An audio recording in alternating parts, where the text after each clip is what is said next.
Gipiyalan lamang kita nini, no? Ikan gipili sa Ginoo, ang bata dasal gikan sa Dios. Nga din maghatag og kalipay sa pamilya. Ito na no, di lamang kalipay, bisang problema. Pero pagdagang mga depende na sa atong pagpadako sa atong mga anak. Okay? Pero wala ginana, importante yun nga ang bata atong maihalad ngadto sa Dios. Kaya bisan paganing sa panahon sa atong Ginoong Kristo sa diyang gipanganak siya dili sa kalibutan, 8 days gikan siya pagkatao, gihalad siya ngadto sa Dios. Halad ang mga buluhaton ato lamang sa tining gisunod, no? Gikan sa karang panahon. O gani bisan pa sa panahon ni Jesus Christ, doon na po siya mga tunay nga gitawag nato nga mga witness. No, kung magbasa ka mo sa Bible sa sulat ni San Lucas, basa natin diyan nga naa si Simeon o si Hannah, okay, nga mga propeta. Sila may mga saksi nga ang atong Ginoong Kristo gihalad ngadto sa Dios. Una sa mga sama kan Ken Zian, nga mosab nga nakamo mga ninong, ninang, uban ka namo dinhi nga katama may mong saksi sa atong paghalad ni nga bata. Okay? Wala kinahanglan niya ato gyud nga dili nato tugutan niya ang atong mga anak, okay, nga mahimong maalaot, no? Kay kinahanglan niya ang ginikanan nga gipilan sa bata sa Ginoo, okay? Kinahanglan niya iya katimanon ang gipiyal kaniya sa Dios ug dili niya pasagdan. Kay kung atong tan-awon bitaw sa atong panahon nga may mag-asawa, kunya og di na magkasinabot, magbulag, okay? Magkadigulaan, ang mga bata magkadigulaan. Okay? Muna nga ang pag wala pa kasinabdanay sa ginikanan ang mag-suffer ang bata. Okay? Lulang bata. Okay? Say wala ginikanan mo timan at na sa mga parente na mukuan, mupuyo. Kaya mo na atong likayan no nga dili mahitabo sa atong mga anak nga gisalig kanato sa Dios. Okay? Mamanggali di kinahanglan jud nga ang ginikanan, okay? Nga kinahanglan mga ginikanan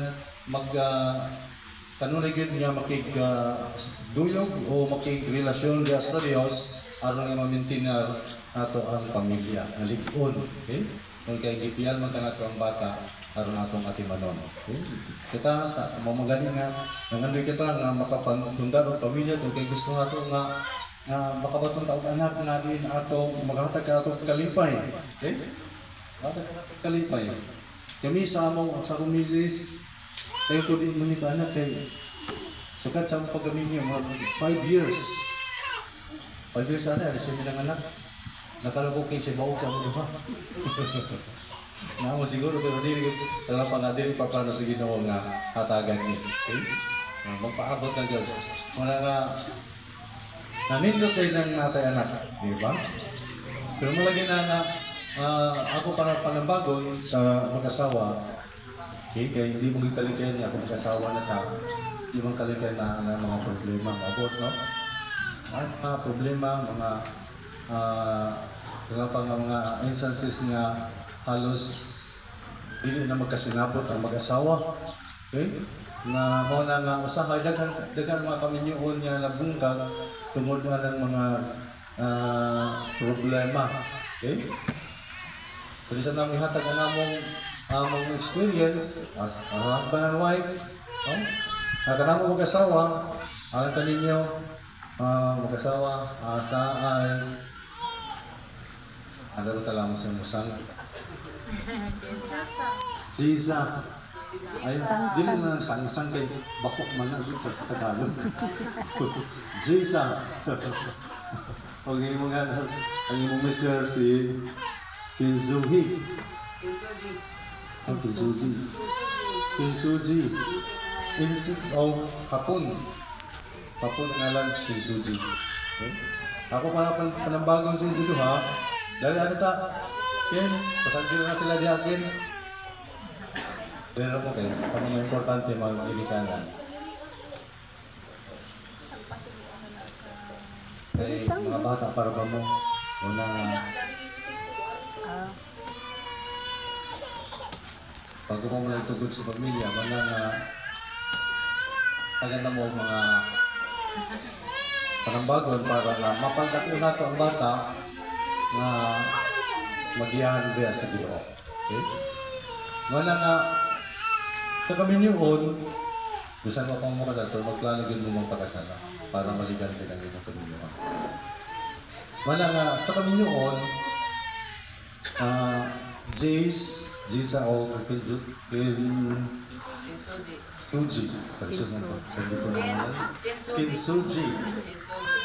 Sa malagdala namin. Ang mga ginikanan. Kinsuji. Hallelujah. Panahala ka ninyo, duha, mag-asawa. Sa kaminyoon, samara siya na, ang kaminyoon samara ka na sa gitaw na ito na empty box. Sa kaminyoon, wala, ang box of marriage is empty.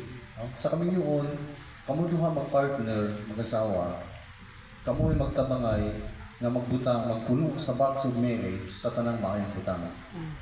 O ginibuhatan nato aron niya kung buwasan mabot ang mga problema, mga unsa nga lang mga sitwasyon na dili maayo.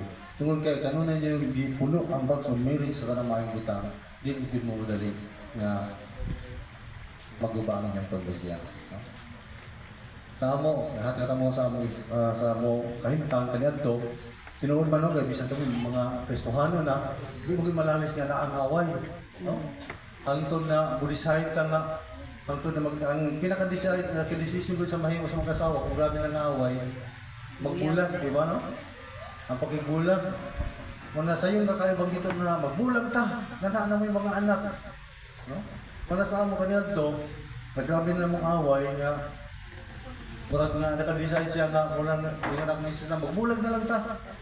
Nakitulog pa na mga anak, kung na akong tulog, hindi mo mabahin.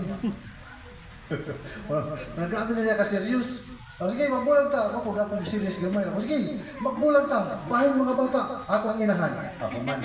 Diba? Tapos ang problema. Yan, ano din na sa mga asawa, pinanglang yun niya. Ito kaya sa ako nagiging ganina, kung ang pamilya maguba, ang alaot ang anak. Okay? Mamanggan niya karon, atong ihalad ang mga bata nga sa Dios, aron kini nga bata, maganda ko siya nga panalanginan sa Ginoo, uban pod sa inyong pag-iya. Okay? Mo na atong katuyuan nga ano nga atong siya ihalad ngadto sa Dios.